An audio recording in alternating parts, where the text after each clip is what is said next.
अच्छा, नेपाल ना इस वेन्यू पे ऑलरेडी एक मैच खेल चुके हैं। कनाडा के सामने वो मैच था।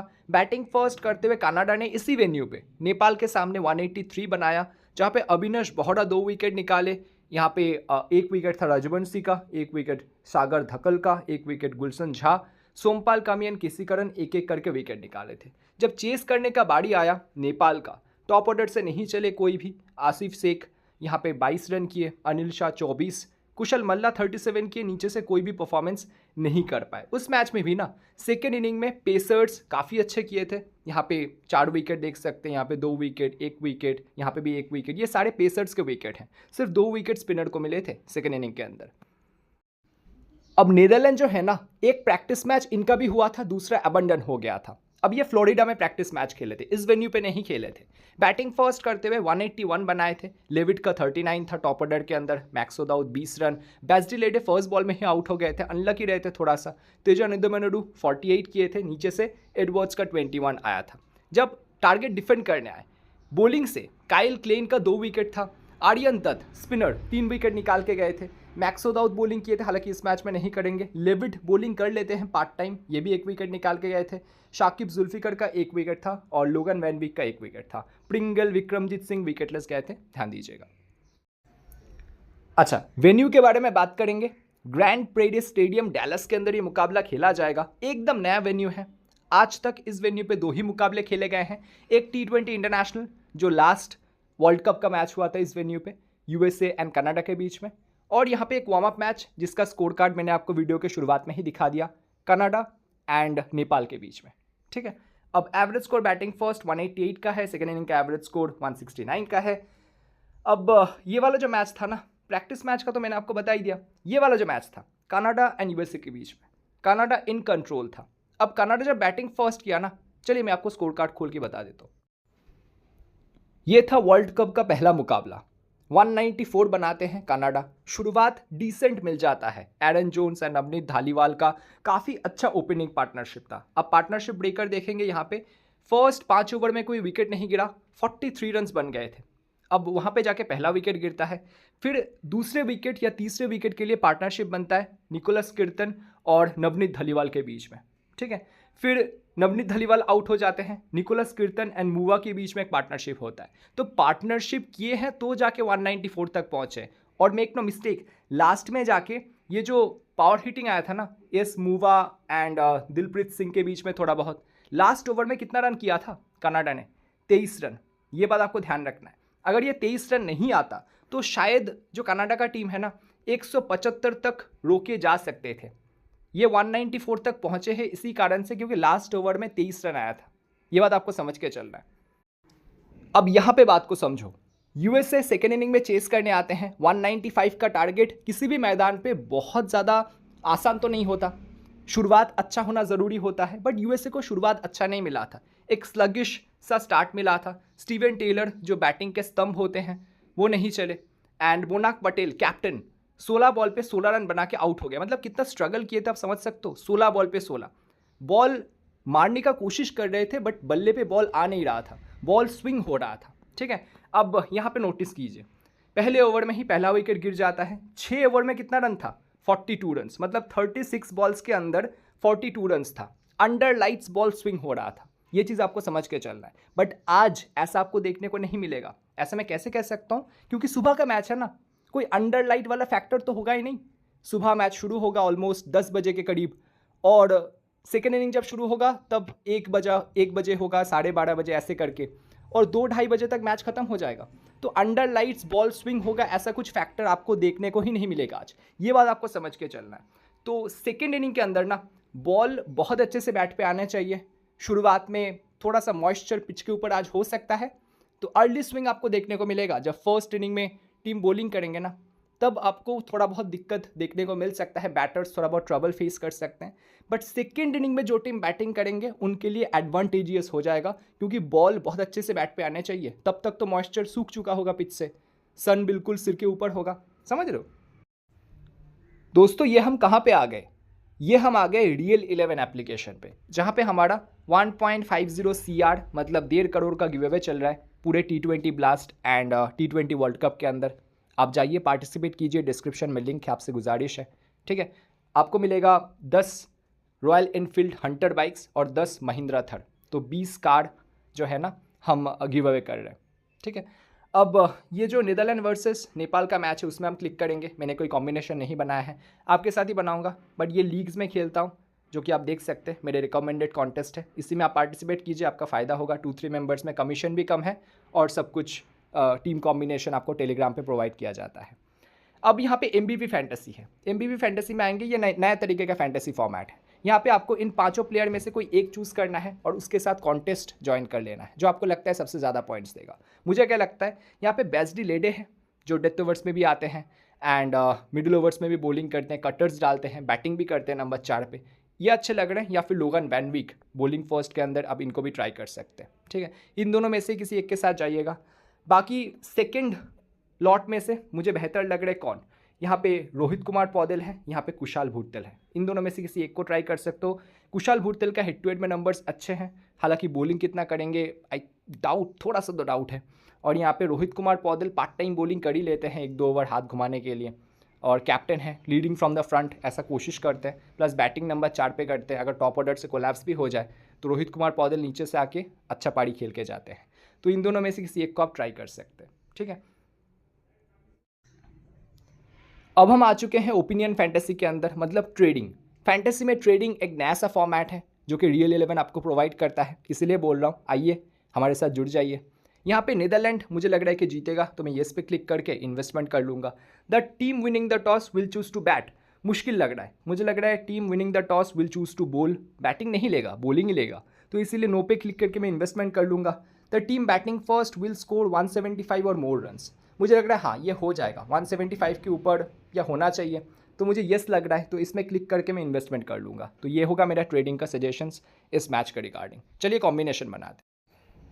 बात करेंगे हेड टू हेड मैचेस के बारे में। देखो 12 बार आमना सामना हुआ है, 6 बार नीदरलैंड जीते हैं, 5 बार नेपाल जीता है, 1 बार नो रिजल्ट रहा था बारिश के कारण। लास्ट 5 में से 3 बार नीदरलैंड जीते हैं, तो कांटे का टक्कर होता है, वन साइडेड मैच नहीं होता। रिसेंटली इनके बीच में सीरीज भी हुआ था। अब देखो 5 मार्च 2024 को ये मैच खेला गया था और यहाँ पे 189 करके नीदरलैंड टारगेट को चेस कर लिया था। आसिफ शेख बैटिंग फर्स्ट करते हुए नेपाल की तरफ से 47 किए थे, गुलशन झा 34 किए थे, कुशल मल्ला 26 रन और 4 विकेट। इस बंदे का हेड टू हेड में नंबर्स बहुत अच्छे हैं, ध्यान दीजिएगा। फिर रोहित कुमार पौडेल टीम के कैप्टन 25 किए थे, दीपेंद्र सिंह एरे 1 विकेट, अविनाश बोहरा का 1 विकेट था। लेविट टॉप ऑर्डर से नीदरलैंड की तरफ से 54 किए थे, एंगलब्रेट 48 रन और 2 विकेट निकाले थे। अभी एंगलब्रेट कितना बॉलिंग करेंगे आई डाउट, बट उस सीरीज में बॉलिंग कर रहे थे, ठीक है। विक्रमजीत सिंह 29 किए थे, मैक्सो दाऊद 22, लेविट का 2 विकेट था। अब उसी सीरीज का और एक मैच, अब यहाँ पे मैक्सो दाऊद बैटिंग फर्स्ट किया और 31 किया, स्कॉट एडवर्ड्स 18 किया, किंगमा 3 विकेट निकाले थे बॉलिंग सेकंड करते हुए, आर्यन दत्त 1 विकेट, रोहित कुमार पौडेल का 46 था, गुलशन झा 38 किए थे। गुलशन झा का नाम 2 ही T20 में रिपीट हुआ है। प्रतीक GC 3 विकेट निकाले थे, केसी करण 2 विकेट, कुशाल मल्ला का नाम फिर से आ गया 2 विकेट के साथ, दीपेंद्र सिंह एडे 1 विकेट निकाले थे। अब ये जो मैच हुआ था 28 फरवरी को हुआ था इसी साल, जहाँ पे नीदरलैंड बैटिंग फर्स्ट करते हुए जीता था। लेविट का नाम आपको फिर से दिख जाएगा, एंगलब्रेट का नाम आपको फिर से दिख जाएगा, both with bat and ball. Scott Edwards फिर से आ गए 33 रन। नीदरमैंड यहाँ पे बैटिंग फर्स्ट करते हुए 31 किए थे। आर्यन दत्त 1 विकेट, किंगमा 1 विकेट, दीपेंद्र सिंह एडे 63 किए थे चेस करते हुए, रोहित कुमार पौडेल 50, आसिफ शेख 34, कुशल मल्ला का 1 विकेट, केसी करण का 1 विकेट। ये 2021 में खेला गया था 24 अप्रैल को, जहाँ पे नेपाल बैटिंग फर्स्ट करते हुए जीता था। तब ये संदीप लामिछाने वगैरह खेलते थे। इन सारे मैचेस में तो संदीप लामिछाने खेले ही नहीं ना, वो तो कोर्ट में थे, ठीक है। कुशाल भूटल 77 किए थे, यहाँ पे कुशल मल्ला 50 नॉट आउट, कुशल मल्ला का नाम फिर से आ गया। दीपेंद्र सिंह एडे 48 नॉट आउट सिर्फ 18 बॉल के अंदर, केसी करण 3 विकेट, कमाल एडे 2 विकेट, अविनाश बोहरा का 1 विकेट, मैक्सो दाऊद 1 विकेट। अब ये टॉस बेस्ड एनालिसिस देख लेते हैं हेड टू हेड मैचेस के अंदर कौन सी इनिंग में कौन बेहतर किया है। मैक्सो दाऊद नेपाल के सामने जब भी बैटिंग किया है, बैटिंग फर्स्ट में 2 बार चले हैं, बैटिंग सेकंड में बहुत खास परफॉर्मेंस नहीं है, आप देख ही सकते हैं। लेविट बैटिंग फर्स्ट हो बैटिंग सेकंड हो 2 बार ही 50 लगा चुके हैं और 1 बार 2 विकेट भी निकाले थे बॉलिंग फर्स्ट करते हुए। विक्रमजीत सिंह 1 ही बार खेले हैं, 29 किए थे। स्कॉट एडवर्ड्स बैटिंग फर्स्ट में चले हैं, बैटिंग सेकंड में तीनों के तीनों बार फ्लॉप गए हैं। बेस्डी लेडे दोनों बार ही अच्छा किए हैं, आज कैप्टन वाइस कैप्टन के प्रबल दावेदार हो सकते हैं। तेजा नेदुमेंडुरु एक बार चले हैं, वो भी बैटिंग फर्स्ट करते हुए।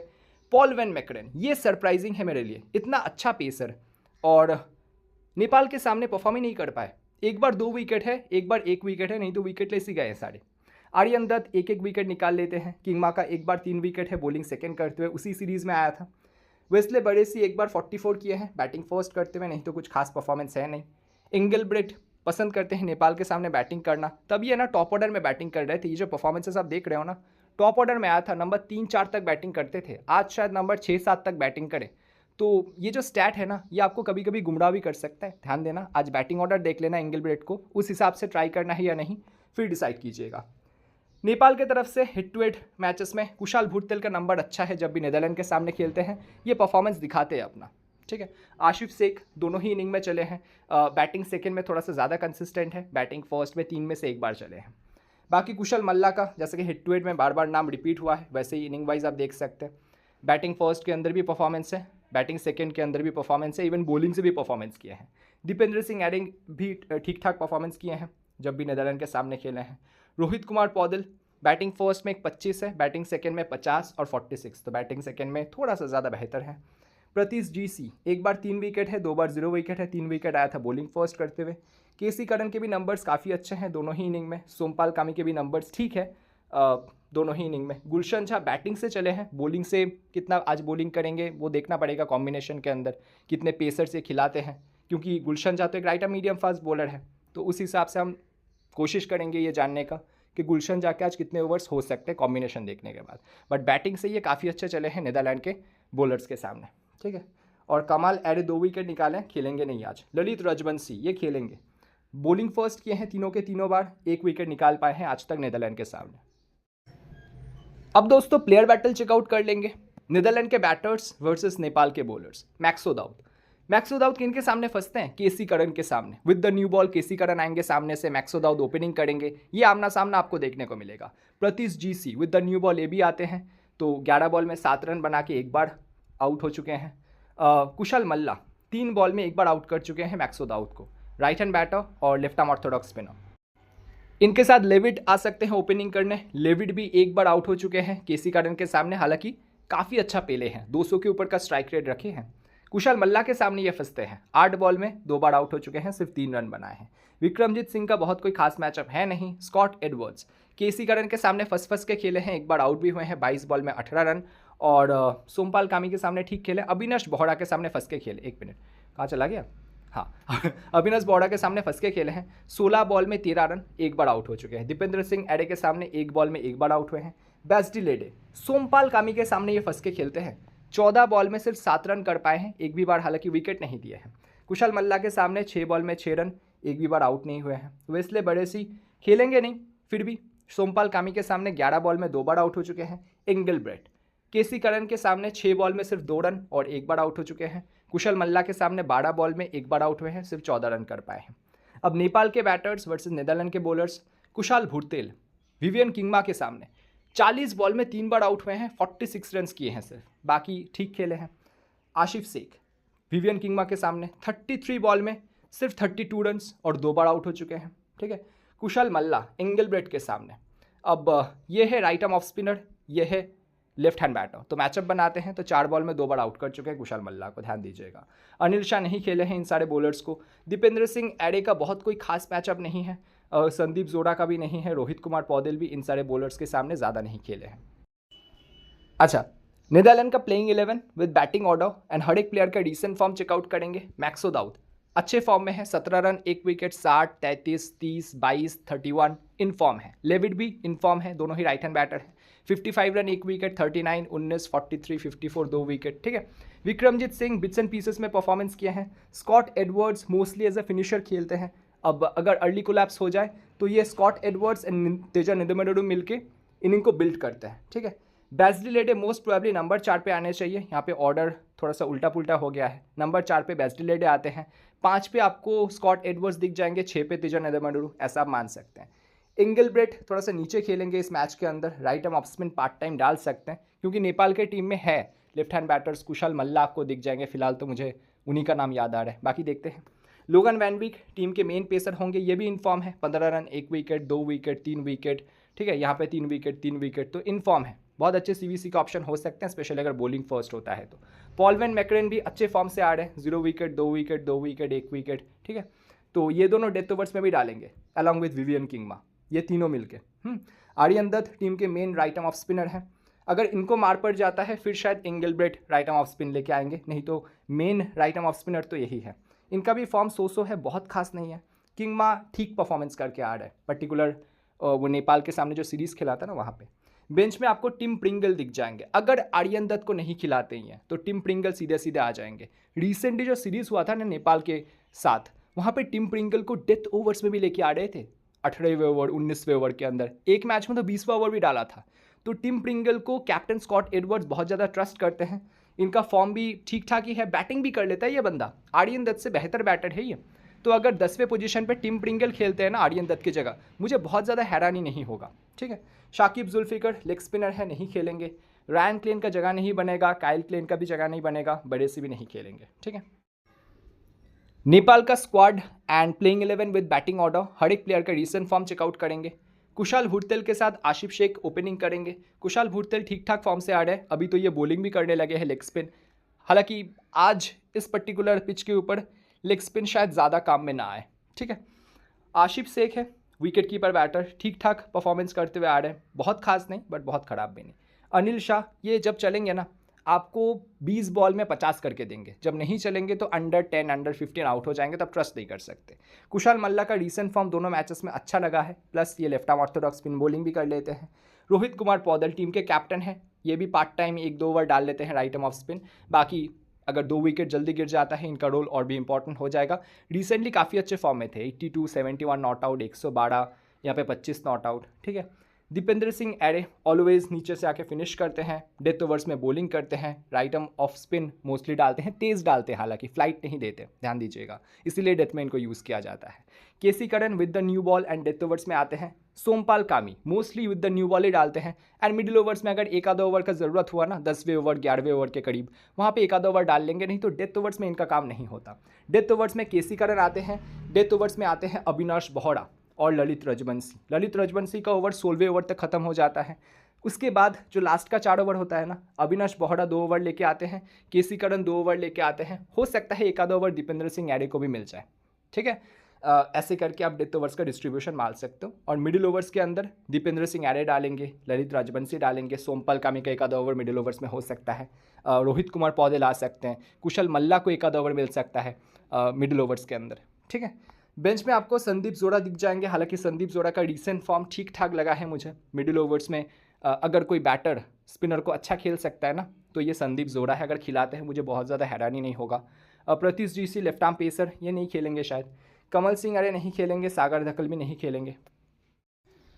तो चलिए दोस्तों कॉम्बिनेशन बनाते हैं। विकेट कीपिंग सेक्शन में आशिफ शेख मेरे पहले ऑप्शन होंगे, दूसरे ऑप्शन स्कॉट एडवर्ड्स। अब दोनों ही अच्छे ऑप्शन हैं, आसिफ शेख आपको ओपनिंग देंगे plus wicket keeping, Scott Edwards आपको नंबर 5 तक बैटिंग देंगे और विकेट कीपिंग। अगर बैटिंग फर्स्ट हुआ नेदरलैंड का, तब मैं स्कॉट एडवर्ड्स को बिल्कुल रखूंगा अपने कॉम्बिनेशन में, चाहे मुझे आसिफ शेख को छोड़ना ही क्यों ना पड़े, या फिर कोई बैटर या ऑलराउंडर या बॉलर छोड़ना क्यों ना पड़े, ठीक है। फिलहाल मैं स्कॉट एडवर्ड्स को नहीं ले रहा। बैटिंग सेक्शन में चलते हैं। रोहित कुमार पौदेल थोड़ा बहुत बैटिंग थोड़ा बहुत बॉलिंग से पॉइंट्स दे देते हैं। मैक्सो दाऊद का हिट टू हिट में नंबर्स अच्छे हैं, प्लस रीसेंट फॉर्म भी अच्छा है, तो मैक्सो दाऊद और लेविट को हम ले लेते हैं रीसेंट फॉर्म के चलते, ठीक है। और कुशाल भुरतेल का हिट टू हिट में नंबर्स अच्छे हैं, plus part time leg spin भी डाल लेते हैं, इसीलिए हम इनको लेंगे। कुशाल मल्ला का हिट टू हिट में नंबर्स अच्छे थे, अब बॉलिंग करेंगे कि नहीं वो कॉम्बिनेशन देखने के बाद फाइनली मैं आपको टेलीग्राम पे बता दूंगा, डिस्क्रिप्शन में लिंक है, पिन कमेंट में भी है, ठीक है। अब बैटिंग सेक्शन में 5 बैटर्स में लूँगा, क्योंकि बैटिंग फ्रेंडली सरफेस है ना, हम बॉलर्स पे ज़्यादा ट्रस्ट नहीं कर सकते, बट डेथ ओवर वाले बॉलर्स हम बिल्कुल लेंगे। ऑलराउंडर सेक्शन में चलते हैं। बैस्टिल एडे, दीपेंद्र सिंह एडे, लोगन वैन विक, इनको तो छोड़ना ही नहीं है। बाकी केसी करन अगर बॉलिंग फर्स्ट हुआ नेपाल तो ही मैं लूँगा, नहीं तो नहीं लूँगा, ठीक है। एंगलब्रेट रिसेंटली कुछ मैचेस में बॉलिंग नहीं किया है, इनके पास आर्यन दत्त है जो राइट आर्म ऑफ स्पिन डालते हैं, देखते हैं एंगलब्रेट कितना बॉलिंग करते हैं कितना नहीं करते। अब ये जो नेपाल के साथ सीरीज़ हुआ ना, उसके पहले एक सीरीज़ खेला था नीदरलैंड, वहाँ पे ये नंबर 3 पे बैटिंग कर रहे थे और कितना बढ़िया इनिंग खेले थे, बैक टू बैक फॉर्म में थे। बट ये नेपाल के साथ जो सीरीज़ हुआ वहाँ पे ये नीचे बैटिंग किए हैं, इस मैच में भी नीचे बैटिंग करने के पूरे चांसेस है, इसलिए एंगलब्रेट को मैं नहीं ले रहा, हालांकि बहुत फाइन बैटर है, ठीक है। बॉलिंग सेक्शन में मैं फिलहाल लूँगा पॉलवेन मैकरन और विवियन किंगमा को। यहाँ पे एक बहुत अच्छा ऑप्शन है टिम प्रिंगल, जो कि रिसेंटली हर एक मैच खेले हैं नीदरलैंड की तरफ से, और जो है ना डेथ ओवर्स में भी आते हैं, 1 ओवर डेथ में इनका होता है और 4 ओवर कंप्लीट डालते हैं मोस्टली। बैटिंग भी कर लेते हैं अगर क्राइसिस कंडीशन आया तो अगर खेलते हैं तो आप ट्राई कर सकते हो। फिलहाल मेरे टीम में जगह नहीं बन पाया है, अगर मैं एक बैटर छोड़ता हूँ ना, कुशल मल्ला को छोड़ दूँ अगर, तो वहाँ पे मैं ले सकता हूँ टिम प्रिंगल को, ठीक है। तो मेरा कॉम्बिनेशन कुछ ऐसा बन रहा है। कैप्टन मैं यहाँ पे किसको बनाऊंगा? कैप्टन बनाऊंगा बेस्टी लेडे को। वाइस कैप्टन किसको बनाऊंगा? दीपेंद्र सिंह एरे हो सकते हैं, लोगन वैन विक, इन्हीं दोनों में से कोई एक मेरे वाइस कैप्टन होंगे। फिलहाल मैं लोगन वैन विक के साथ परस्यू कर रहा हूँ वाइस कैप्टन, क्योंकि सामने नेपाल का बैटिंग थोड़ा सा डगमगाया है रिसेंटली, तो लोगन वैन विक के ऊपर मुझे थोड़ा सा ज़्यादा ट्रस्ट है। प्लस बैटिंग भी कर लेते हैं, नीचे के पावर हिटिंग कर लेते हैं, ठीक है। तो यही मेरे कैप्टन वाइस कैप्टन के ऑप्शन। आपको अगर कोई बेहतर प्लेयर लग रहा है कि मैंने छोड़ा है जो आज बेहतर परफॉर्मेंस कर सकता है, तो आप बताओ कमेंट सेक्शन में कि वो कौन सा प्लेयर है और क्यों लगता है आपको कि स्कॉट एडवर्ड्स आप बेहतर कर सकते हैं, या फिर बॉलिंग सेक्शन में अगर आपको कोई प्लेयर लग रहा है कि हाँ इस प्लेयर को मैंने छोड़ा है बट ये प्लेयर आज धोके जाएगा, ठीक है, तो वो प्लेयर आप कमेंट सेक्शन में बताओ मुझे। बाकी डिस्क्रिप्शन में रियल 11 का लिंक है, ज़रूर से आप जुड़िए। MVP फैंटेसी, ट्रेडिंग का, live fantasy and second inning fantasy भी तो है। सेकेंड इनिंग फैंटेसी का आप मज़ा क्यों नहीं उठाते? ये देखिए, ये है नॉर्मल फैंटेसी, जहाँ पे मैच शुरू होने से पहले आपको टीम कॉम्बिनेशन बना के लीग्स ज्वाइन करने होते हैं। और थोड़ा सा नीचे जाएंगे ना, यहाँ पे इंग्लैंड वर्सेस स्कॉटलैंड का भी सेकेंड इनिंग फैंटेसी मिल जाएगा। मतलब पहला इनिंग खत्म हुआ, सेकेंड इनिंग शुरू होगा, तो सेकेंड इनिंग में जो टीम बैटिंग करेंगे उनके बैटर्स लेना है आपको, और सेकेंड इनिंग में जो टीम बॉलिंग करेंगे उनके बॉलर्स लेना है, बस। सिमिलरली नीदरलैंड वर्सेस नेपाल वाले मैच का भी सेकेंड इनिंग फैंटेसी आपको अलग से मिल जाएगा, ठीक है। फर्स्ट इनिंग खत्म होगा तब आके आप यहाँ पे सेकेंड इनिंग का कॉम्बिनेशन बना सकते हैं, अलग से फैंटेसी खेल सकते हैं। सिर्फ एक ही तरीके का फैंटेसी खेलने में कोई फ़ायदा नहीं, आपका प्रॉफिट शायद ज़्यादा ना हो। समझ रहे हैं बात को? तो आइए रियल 11 पे जुड़िए, डिस्क्रिप्शन में लिंक है, गिव अवे में पार्टिसिपेट कीजिए। शुक्रिया आपका।